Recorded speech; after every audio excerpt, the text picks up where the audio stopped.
Blog. বন্ধুরা দেখতে পাচ্ছ তো, সকালবেলায় কিন্তু স্কুলে যাচ্ছে আমার মাম্মাম, আর এখন বাজে ওই 6:30 মতো। ঠিক আছে।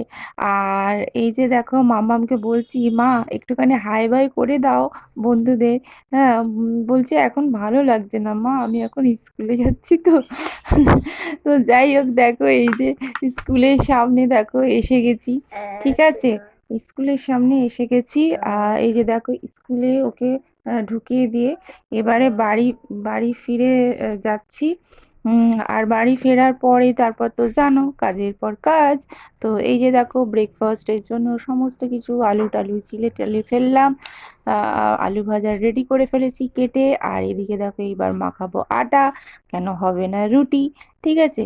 তো এই যে দেখো কি সুন্দর করে মাখাচ্ছি। হ্যাঁ, আর এই যাই বলো, আমার না এই এখন এই আটা ফাটা আর মাখাতে আর ভালো লাগে না গো বন্ধুরা। সত্যি কথা বলছি, কিন্তু কিছু করার নেই, খেতে তো হবে তাই না।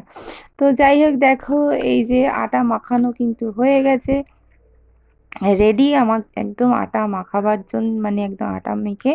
তো এবারে এটা রেখে দিয়ে এদিকটা আবার চলো আবার ওই দিকটায় সামলাতে হবে। তো এর মধ্যেই দেখো আলু ভাজা তারপরে বসিয়ে দেওয়া হয়েছিল, আলু ভাজা হচ্ছিল। আর তারপরে মাম্মামকে অবশ্য কালকে আমি আনতে যাইনি, মাম্মামকে ও পাপা আনতে গেছিল। তো এই যে তারপরে দেখতে পাচ্ছ তো, এই যে বাঁধাকপি রান্না হয়েছে, মানে হবে বলে সব কাটাকাটি, মানে যেটা যেরকম হয়, মানে একটার পর একটা তো চলতে থাকে না, ব্রেকফাস্ট লাঞ্চ এরকম পর পর তো হবেই তাই না। তো সেই জন্য একটার পর একটা তো হতেই থাকে। এই যে দেখো কিছুটা ডালও রেডি করে রাখা হয়েছে, যে ডাল রান্না করব, মানে করা হবে বলে।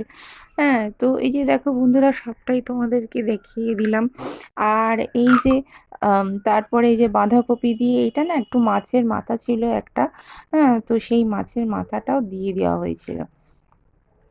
আর এই যে দেখতে পাচ্ছ কি সুন্দর রান্না করা হচ্ছে। আর মানে তোমার মাছের মাথা দিয়ে কিন্তু বাঁধাকপি খেতে কিন্তু খুবই ভালো লাগে। আর তারপরে এই যে মাছের মানে এটা ঠিক ঝোল বলবো না, ওই ঝালের মতনই, তবে একটুখানি ওই ঝোল ঝোলও ছিল। তো ওই ওই রকম করা হয়েছিল।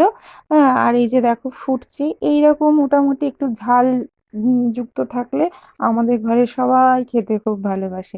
কেমন লাগলো জানিও।